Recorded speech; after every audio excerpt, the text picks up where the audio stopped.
And drug dealing officers would target other guards, including her sister and a friend who both became addicted to crack cocaine, Miller says.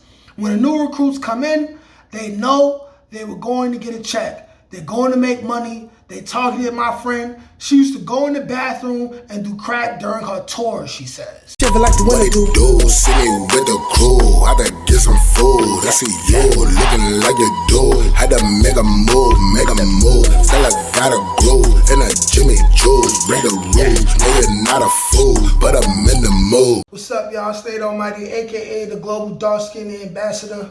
In today's edition of rikersislandstories, I got a news article from a while back from the New York Post in the opinion of a female guard, and this is titled Drugs, blank, a word that I cannot say, and Violence, my hell as a Rikers guard, okay? This is all about what women go through and the nastiness of male COs, okay? Even a CO who got exposed as a booty bandit and off himself once he got exposed. Are you ready? Let's get to it. Peace. Robin K. Miller spent 20 years working as a city corrections officer, locked away in the seedy world of rampant sex, drug abuse, and backstabbing. And that was just the guards. Miller, 53, who retired in 2005, says she's not surprised by the latest stories of criminality among corrections officers, including 3 current and former Rikers officers charged after a city Department of Investigation probe into a guard network that smuggled drugs and violently attacked inmates. A federal probe branded the 11,500 inmate jail a broken institution where guards routinely use excessive force and violate teen inmates' rights.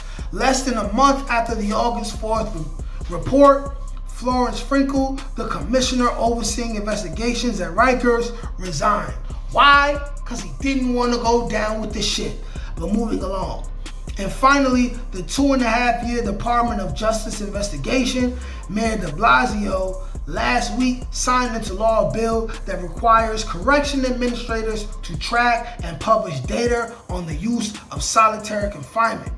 Now, Miller says she's ready to relate her own shocking experiences, which she says are symptomatic of a system infected for decades. This culture started long before the problems we're seeing today, she tells the Post. It became a blueprint for what we see today. Miller doesn't exactly look the part of a correction officer. She's tall and slender and did some modeling when she was younger. It only took once she talks, shouts, that her inner CO comes out. You don't talk soft after speaking to prisoners, she says. And she says she had another trait that was unique among her female counterparts. She wanted to work, refusing to trade quote-unquote favors with her superiors for cushier jobs. I see these female officers who came in with me, they're in here giving oral and stuff so they don't have to work with these prisoners and work these areas, Miller says. So Rikers Island, just like any other institution, any other place of power, you have the women who are willing to give their bodies up in order to come up and get paid while working as easy a job as possible, and you will continue to have the men that are all for that. But let's keep going. This girl used to have a house in Queens where she would gather a bunch of female officers. The wardens would all go there and party.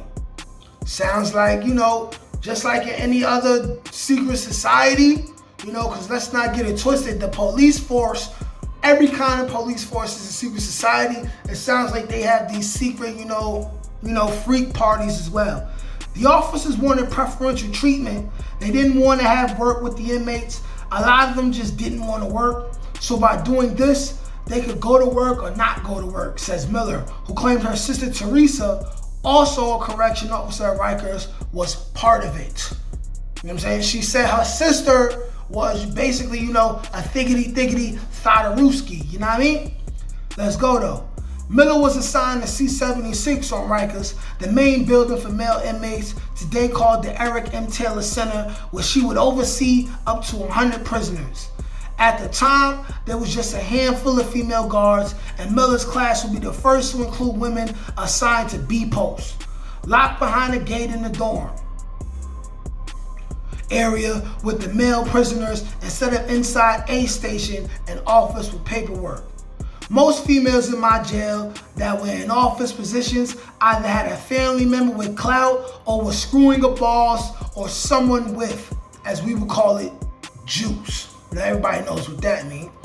They would try to recruit you from the time you entered the jails. Personnel was the first stop. Any halfway decent looking female was targeted and placed there to see who could get the draws first. I've heard throughout the years, it's alleged, they were recruiting them from the academy, sending them to the Poconos for blank parties.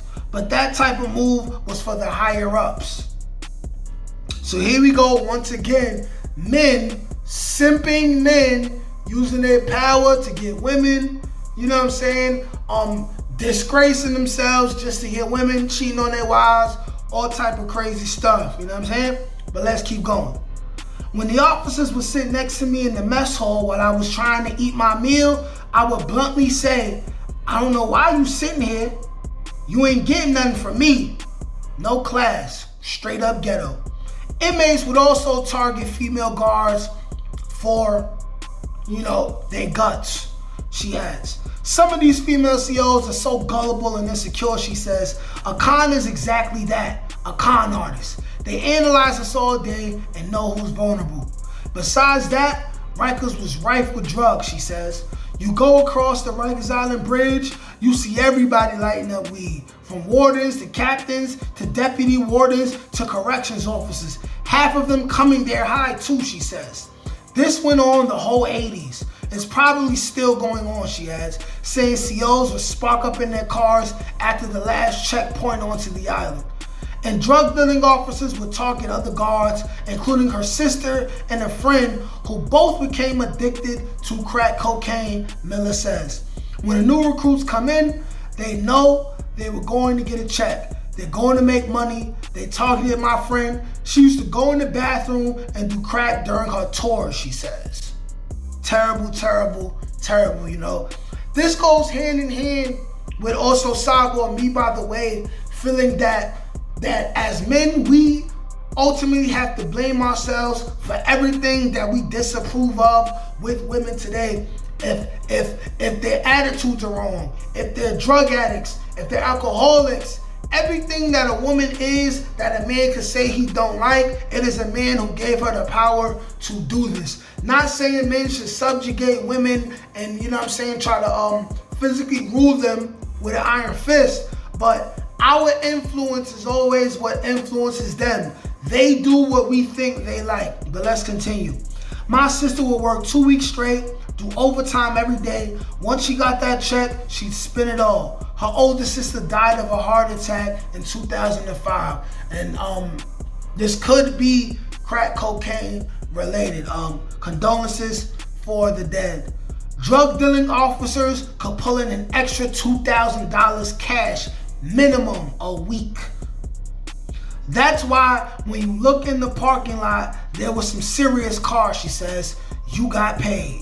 Now you see, this is why Rikers Island needs to die, and we need a whole serious reform on police institutions. And I feel like if you're not from an area, you should not be allowed to police an area, because these police, these COs, they are predators. They going into places, bringing drugs into places with known drug dealers and drug addicts, and they're getting their thrills off too.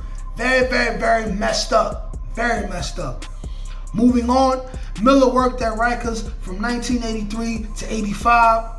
Then went on leave for more than 2 years to give birth and raise her daughter. She would later work jails near the Manhattan Detention Complex and at Brooklyn courts. In every jail, there was an officer dealing drugs, she said. And it's no secret they were getting high on cocaine, smoking weed, and drinking. From officers up to chiefs, okay? Crazy.